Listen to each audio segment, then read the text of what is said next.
15 service members are being disciplined for dereliction of duty. It is all fallout in connection to Jack Teixeira.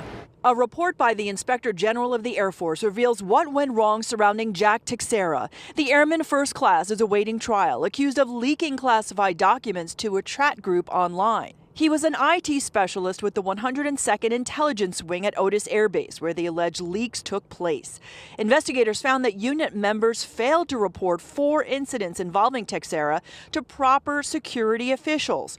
Those members intentionally failed to report the full details of these security concerns and incidents as outlined in security policies, fearing security officials might overreact. If it raised a red flag once, why wasn't something done about it? Vince Damore is a legal analyst and captain in the Army JAG Corps. There were, systemic or cultural pieces of the pie that also permitted both for the breach to happen in the first place, or at least allowed the right conditions to be in place to allow the breach to happen. The IG report states the main cause is the alleged actions by Teixeira, but investigators outlined other factors that could have limited damage, including inconsistent guidance on reporting those incidents, also a lack of understanding of the need-to-know principle, and a lack of supervision of members on the night shift like Teixeira. These IG reports are asking the question, what did we do well?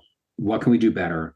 How can we make sure these things don't happen in the future? The 15 service members being disciplined range in rank from staff sergeant to colonel, some being removed from their positions. In Boston, Sarah Conji, WCVB News Center 5. And when today's report was made public, Air Force Secretary Frank Kendall released a statement saying, quote, "Our national security demands leaders at every level protect critical assets, ensuring that they do not fall into the hands of those who would do the United States or our allies and our partners harm."